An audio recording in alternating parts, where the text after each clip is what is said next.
وَلَوْ نَزَّلْنَا عَلَيْكَ كِتَابًا فِي قِرْطَاسٍ.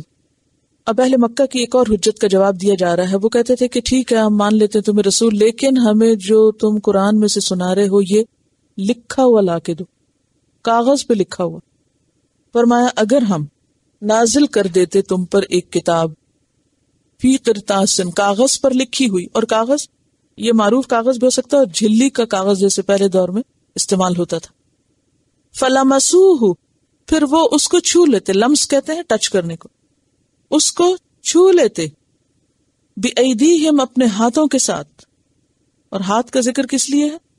کیونکہ عموماً انسان جب کسی چیز کو ٹٹولنا چاہتا ہے تو ہاتھ سے چھوتے نہیں، اسے یقین تب آتا ہے، ورنہ جسم کے سارے حصوں میں حس ہوتی ہے. لیکن ایسا نہیں ہوتا کہ کوئی چیز آپ پسند کرنا چاہیں، دیکھنا چاہیں، مثلا کپڑا آپ خریدتے ہیں یا کوئی بھی چیز، تو آپ کیا کرتے ہیں؟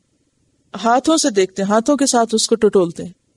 تو یہاں اسی لیے ہاتھوں کا ذکر کیا گیا کہ وہ اپنے ہاتھوں کے ساتھ اس کو چھو بھی لیں، یقین کرنے کے لیے کہ واقعی یہ کاغذ پر لکھی ہوئی چیز ہے. لقال الذین کفروا، البتہ کہیں گے وہ لوگ جنہوں نے کفر کیا، ان ھذا الا سحر مبین، کہ یہ کھلا جادو، ہم نہیں مانتے یہ تو جادو ہے. تو اللہ تعالیٰ فرماتے ہیں کہ اس لیے ان کی باتوں پر توجہ کرنے کی ضرورت نہیں، کیونکہ یہ کسی بھی صورت میں ماننے والے نہیں. آج ایک چیز کا مطالبہ کرتے ہیں اور کل خود ہی اس کو جھٹلا دیں گے. اور آپ کو معلوم ہے کہ جب کوئی قوم کسی خاص متعین نشانی کا مطالبہ کرے اور وہ نشانی آ جائے اور پھر وہ انکار کرے تو پھر کیا ہوتا ہے؟ ایسا عذاب آتا ہے کہ وہ قوم ختم کر دی جاتی. حضرت عیسیٰ علیہ السلام سے جب بنی اسرائیل نے مائدے کا ذکر کیا کہ ہمارے لیے دعا کیجئے کہ اللہ ہمارے اوپر آسمان سے ایک خوان اتارے، تو انہوں نے کیا کہا؟ اللہ سے ڈرو. اور اللہ تعالیٰ نے کیا فرمایا کہ ٹھیک ہے میں اتار دوں گا، لیکن اگر پھر کسی نے کفر کیا ایسا عذاب دوں گا جو دنیا میں سے کسی کو بھی نہ دیا ہو. اور اسی طرح قوم سمود جو تھی اس نے اونٹنی کا مطالبہ کیا تھا، اونٹنی آ گئی اور پھر انہوں نے اس کا انکار کیا، اس کی پونچھیں کاٹ ڈالی، اور پھر فدمدم علیہم ربہم بذنبہم فسواہا ولا یخاف عقباہا. تو ان کے اوپر اللہ تعالیٰ نے ایسا عذاب مسلط کیا کہ اینٹ سے اینٹ بجا دی اور پھر سب کو برابر کر دیا، کوئی بھی نہ بچا ان میں سے.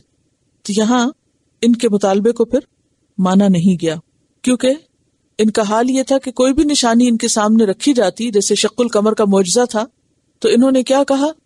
ایک جگہ آتا ہے سحر یؤثر، سحر مستمر، کہ یہ تو چلتا جادو ہے، یہ تو ہماری آنکھوں کو کچھ کر دیا گیا ہے کہ مان کے نہ دیا.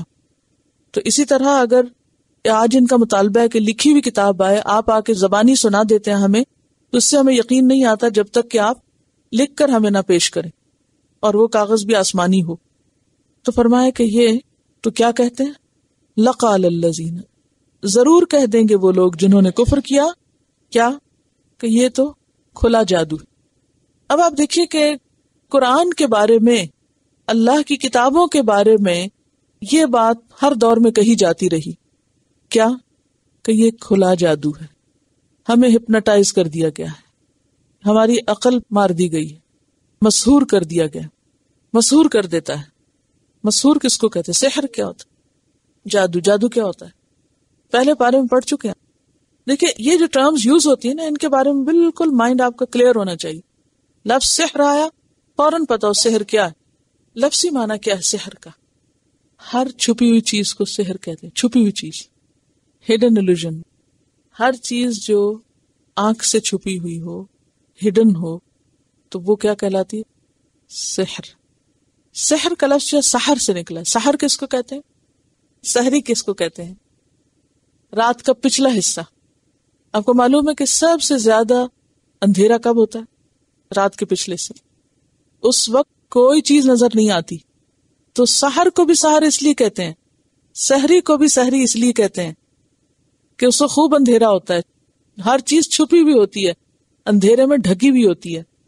ٹھیک ہے، تو اسی سے لفظ کیا نکلا؟ سحر. تو سحر انسانی جسم پر اثر انداز ہونے والا ایسا خفیہ اثر یا ایسی چیز کہ جس کا سبب سمجھ میں نہ آئے. اور سحر کے اثرات سے لوگ بیمار بھی ہو جاتے ہیں. بعض اوقات آپ نے دیکھا ہوگا کہ لوگ بیمار ہوتے ہیں لیکن ان کے جو فزیکل ٹیسٹ ہوتے ہیں اس میں کوئی بھی چیز سامنے نہیں آتی.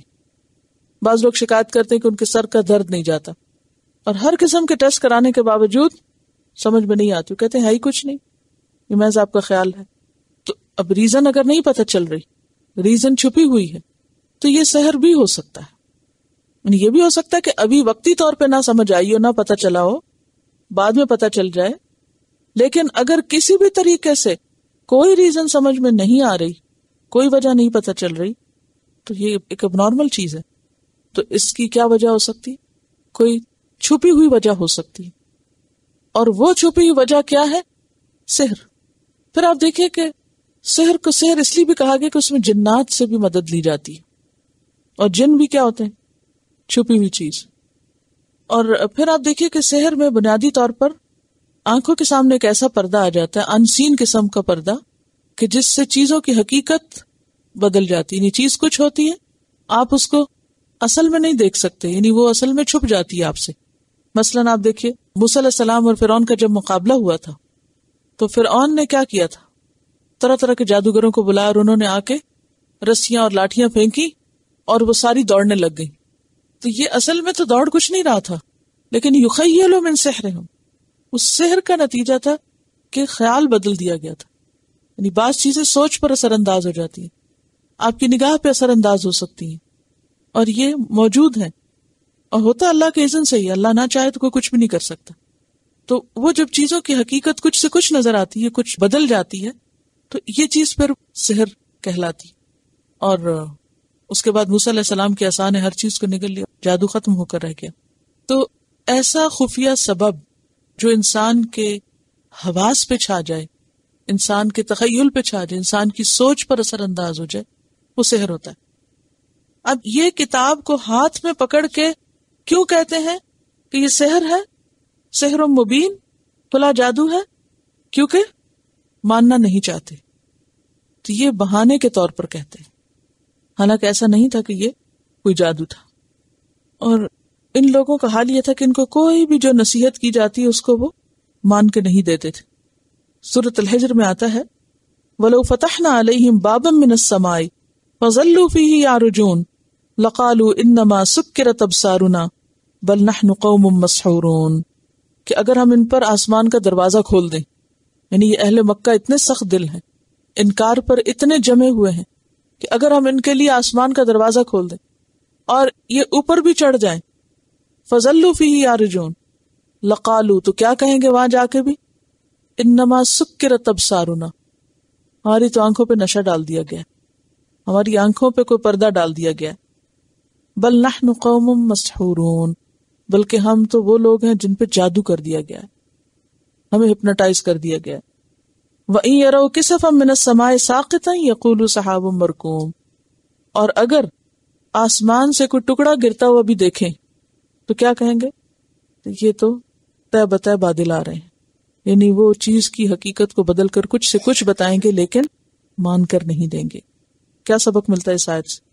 جو نہیں ماننا چاہتے وہ کسی بھی صورت نہیں مانتے، وہ ہر دلیل کا توڑ نکال لیتے ہیں، اور بعض اوقات محض ہٹ دھرمی کا ثبوت دیتے ہیں اور مان کے نہیں دیتے۔